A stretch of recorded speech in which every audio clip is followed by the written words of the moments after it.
November 24th, 1944. 21st. Bomber Command Headquarters, Saipan, Mariana Islands. The mission briefing room fell silent. Major Robert K. Morgan, pilot of the famous Memphis Belle, now commanding Dauntless Dottie, prepared for takeoff. Brigadier General Emmett O'Donnell, Jr. would occupy the co-pilot seat as mission commander. Target: Musashino Aircraft Engine Factory, Tokyo. Distance: 3,000 miles round trip. Fuel reserves: minimal.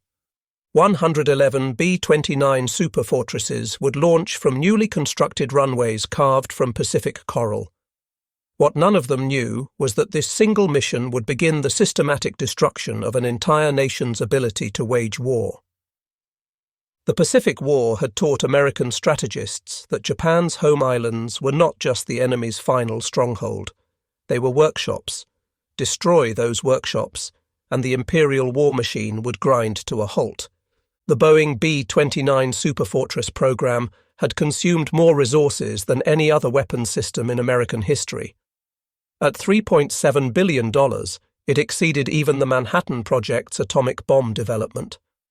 The investment represented a calculated gamble that strategic bombing could bring Japan to its knees without invasion. Japanese cities presented unique vulnerabilities.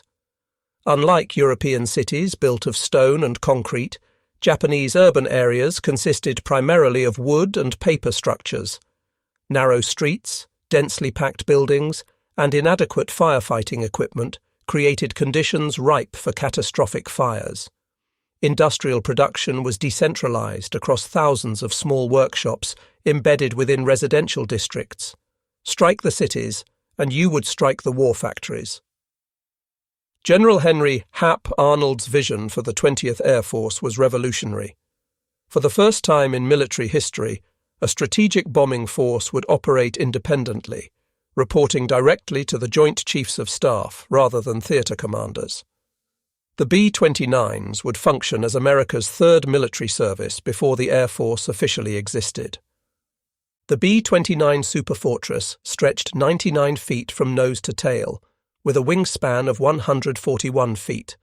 4 Wright R-3550 duplex Cyclone engines, each producing 2,200 horsepower, could lift 140,000 pounds of aircraft and ordnance to altitudes exceeding 31,000 feet. Pressurized crew compartments, remote-controlled gun turrets, and an advanced central fire control system represented technological leaps that made previous bombers obsolete.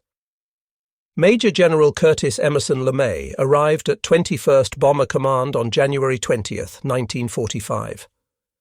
At 38 years old, LeMay had already earned a reputation as the most innovative tactical mind in American strategic bombing. His efficiency reports from the European theatre described him as ruthlessly competent and methodically precise in planning and execution. LeMay's childhood in Ohio had been marked by poverty and determination. He worked graveyard shifts at a steel foundry to pay for engineering courses at Ohio State University. That blue-collar work ethic, combined with an engineer's analytical mind, would transform strategic bombing doctrine. Each B-29 could carry 20,000 pounds of bombs. With proper organization, 500 aircraft could deliver 5,000 tons of ordnance in a single mission. The new M-69 incendiary bomb, developed at Harvard University and tested at Dugway Proving Ground in Utah, contained napalm gel that would stick to any surface and burn at 1,800 degrees Fahrenheit. Colonel Thomas Power, commanding the 314th Bombardment Wing, had studied Japanese construction methods extensively. Traditional Japanese buildings used no nails, relying instead on interlocking wooden joints. Tatami mat floors, paper walls, and wooden support beams created structures that would ignite like kindling. A single M-69 could destroy a house. Thousands of M-69s could destroy a city. Japan's air defense system in 1944 consisted of approximately 375 fighter aircraft assigned to 3 air divisions protecting the home islands. The Nakajima Ki 44, Shoki, and Kawasaki Ki 61. Hien represented Japan's best high-altitude interceptors, but they struggled to reach the B-29s operating above 25,000 feet. Lieutenant General Masakazu Kawabe commanded the Air General Army, responsible for defending Japanese airspace. A veteran of campaigns in China and Burma, Kawabe understood that Japan's fighter force was inadequate against the American bombers. Fuel shortages limited training flights to mere hours per month. Experienced pilots had been lost over the Pacific Islands. Their replacements were teenagers with minimal flight hours. The Japanese anti-aircraft artillery consisted of Type 88 75mm guns with a maximum ceiling of 25,000 feet and Type 3 120mm guns capable of reaching 30,000 feet. But accuracy at maximum altitude was poor, and ammunition supplies were critically limited. Tokyo possessed hundreds of anti-aircraft guns, the densest concentration in Japan, while most other cities had fewer than 100. Japan's greatest vulnerability remained its fire services. Tokyo's fire department operated 280 hand-pump engines and only 3 aerial ladder trucks for a metropolitan area housing 7 million people. Water pressure in most districts was insufficient for fighting large fires. Air raid shelters were virtually non-existent, as the government believed their construction would damage civilian morale. The November 24th attack on Tokyo achieved minimal results, but revealed critical problems. Only 24 of 111 B-29s actually bombed the primary target. The others, fighting powerful jet stream winds, a phenomenon observed by Japanese meteorologists before the war but unexpected by Allied planners, scattered their bombs across the Tokyo metropolitan area. These high-altitude winds, reaching 200 miles per hour, pushed bombers off course and made accurate bombing nearly impossible. 17 aircraft had to ditch or make emergency landings due to fuel exhaustion. Brigadier General Haywood Hansell persisted with high-altitude precision bombing through December and January. Results remained disappointing. Cloud cover obscured targets on most days. The newly discovered intensity of the jet stream scattered bomb patterns across miles of empty countryside. Mechanical failures plagued the complex R-3350 engines, with many aircraft aborting missions due to engine fires. By January 1945, the 21st Bomber Command had flown 14 missions against Japan, dropping 1,385 tons of bombs while losing 41 B-29s. At this rate, the entire B-29 force would be depleted before significantly damaging Japanese industry. General Arnold's patience had reached its limit. On January 20th, he relieved Hansell and appointed Curtis LeMay as commander of the 21st Bomber Command. LeMay's orders were simple: produce results or face replacement. Arnold's health was deteriorating. He had suffered his 4th heart attack of the war, and he needed vindication for the massive B-29 investment before Congress questioned the program. LeMay spent 3 weeks analyzing every aspect of B-29 operations. He flew combat missions personally, sitting in the co-pilot seat to observe crew procedures and enemy responses. He studied weather patterns, Japanese industrial reports, and damage assessments from previous raids. His conclusion was revolutionary. Everything about American bombing tactics needed to change. On February 4, 1945, LeMay ordered his first experimental incendiary raid against Kobe. 129 B-29s dropped 159 tons of incendiaries and 13 tons of fragmentation bombs from high altitude. Results were promising but not decisive. Cloud cover had limited accuracy, but where incendiaries found their mark, entire city blocks burned. The February 25th raid on Tokyo proved more successful. 174 B-29s dropped 453.7 tons of incendiaries, destroying approximately 1 square mile of the city. Post-raid reconnaissance showed that fire had succeeded where high explosives had failed. But LeMay knew these results were still insufficient. The breakthrough came from statistical analysis by the Operations Analysis Section. Data revealed that B-29 losses to Japanese fighters and anti-aircraft fire were actually lower at night and at altitudes below 10,000 feet. Japanese night fighters were virtually non-existent. Anti-aircraft guns were designed for high-altitude engagement and could not depress sufficiently to track low-flying aircraft. LeMay made a decision that shocked his staff. The B-29s would abandon their defensive armament except for tail guns. They would fly at night, individually rather than in formation, at altitudes between 5,000 and 9,000 feet. The weight saved by removing guns and ammunition would be replaced with additional incendiary bombs. Each aircraft's bomb load would increase from 5,000 to 12,000 pounds. March 9, 1945, 17:35 local time. The first B-29 lifted off from North Field, Guam. Operation Meetinghouse had begun. 334 Superfortresses from the 73rd, 313th, and 314th Bombardment Wings would converge over Tokyo in the largest raid yet attempted. The target area measured 3 by 4 miles in Tokyo's Shitamachi district, containing an estimated 750,000 residents and thousands of small factories. Pathfinder aircraft from the 314th Wing arrived over Tokyo at 12:08 a.m. on March 10th.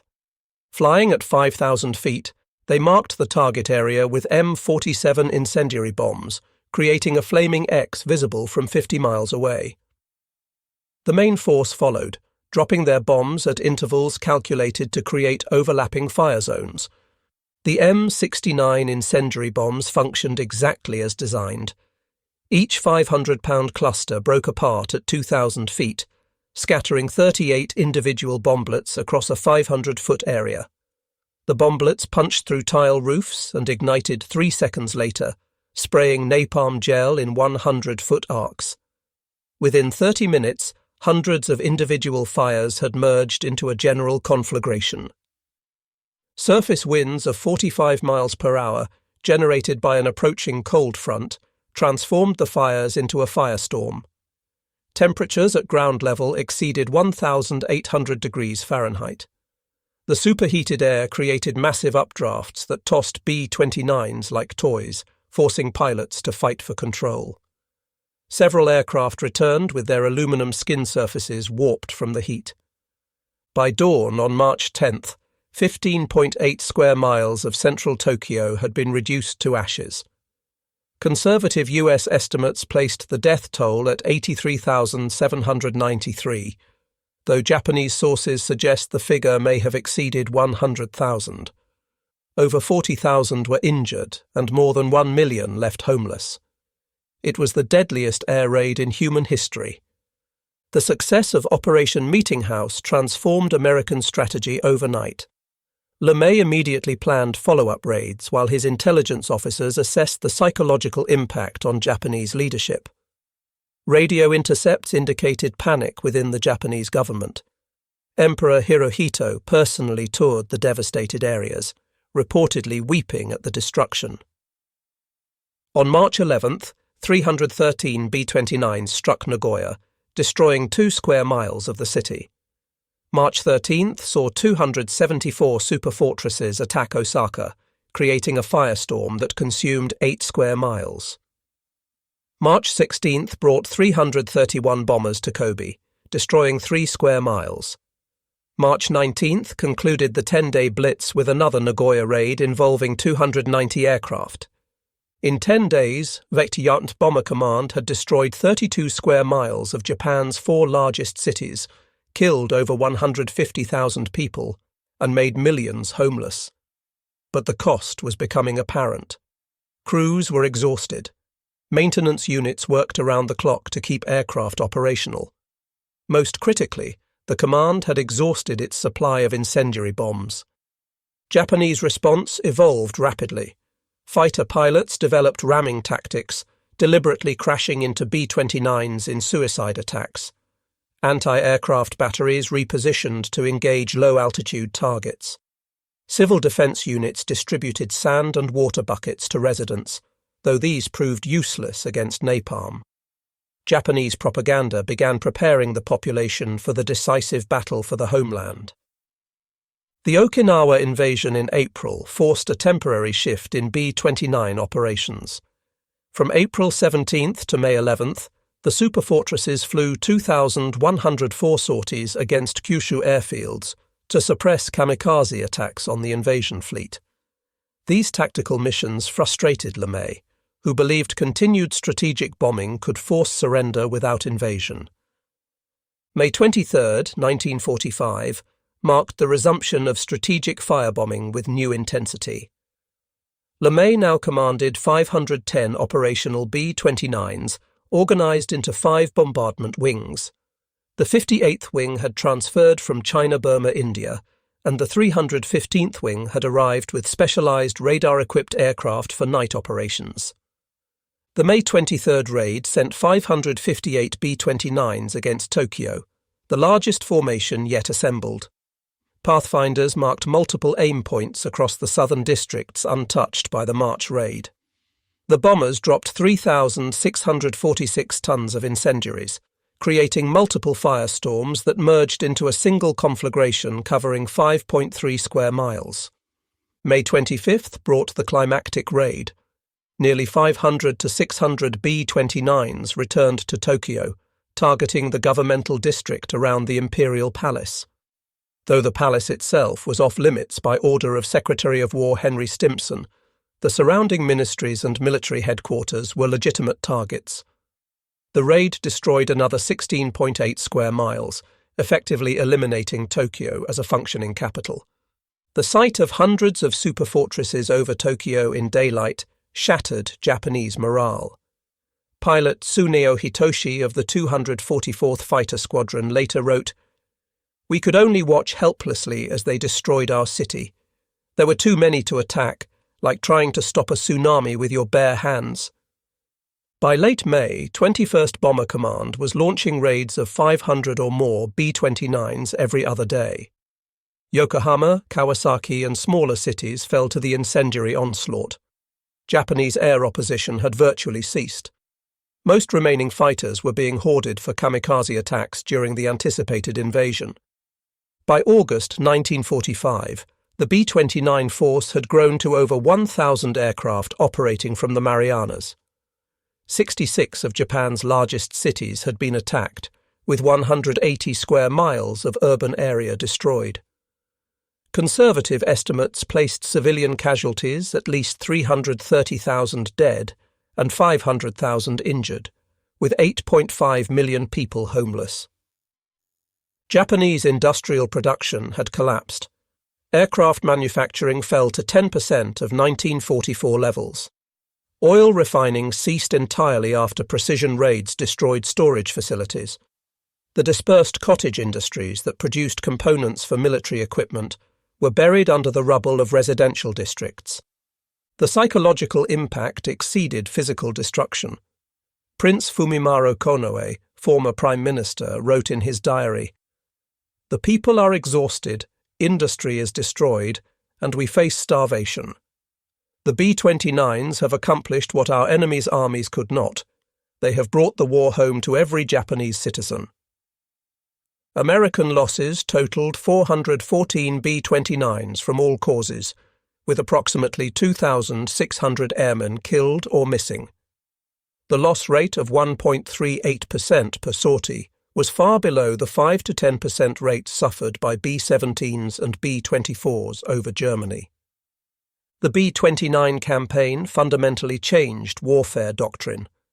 For the first time in history, strategic bombing had brought a major power to the brink of surrender without ground invasion. The United States Strategic Bombing Survey concluded that Japan would have surrendered by November 1945 without atomic bombs or invasion, solely due to the conventional bombing campaign and naval blockade. The campaign's effectiveness stemmed from multiple technological advantages. The B-29's range allowed strikes from bases beyond enemy reach. Radar bombing capabilities enabled accurate attacks through cloud cover. The M69 incendiary bomb proved devastatingly effective against Japanese construction. Central fire control systems allowed reduced crew sizes, maximizing aircraft numbers.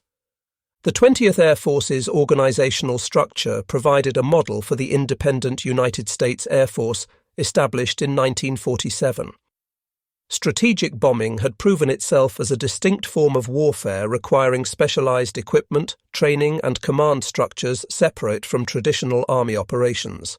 Training programs had produced thousands of qualified sonar operators, bombardiers, and maintenance specialists. American naval schools were graduating new personnel at rates Japanese facilities could not match, creating cumulative advantages that increased over time. The B-29 campaign against Japan represented the convergence of industrial might, technological innovation, and strategic adaptation. American industry had produced the world's most advanced bomber. American science had developed incendiary weapons perfectly suited to the target. American strategists had adapted tactics to maximize effectiveness while minimizing losses. The transformation from Hansel's unsuccessful precision bombing to LeMay's devastating area attacks demonstrated the importance of tactical flexibility. Pre-war doctrine had emphasized high-altitude precision strikes against specific industrial targets. Reality forced adaptation to low-altitude area bombing that destroyed entire urban industrial complexes. The moral implications would resonate for decades. LeMay himself acknowledged, "If we'd lost the war, we'd all have been prosecuted as war criminals." The deliberate targeting of civilian areas marked a departure from earlier American bombing policy and established precedents that would influence nuclear strategy throughout the Cold War. The campaign validated Billy Mitchell's interwar theories about air power's decisive potential. Wars could now be won from the air, striking directly at an enemy's industrial base and civilian morale. This reality would reshape international relations and military strategy for generations.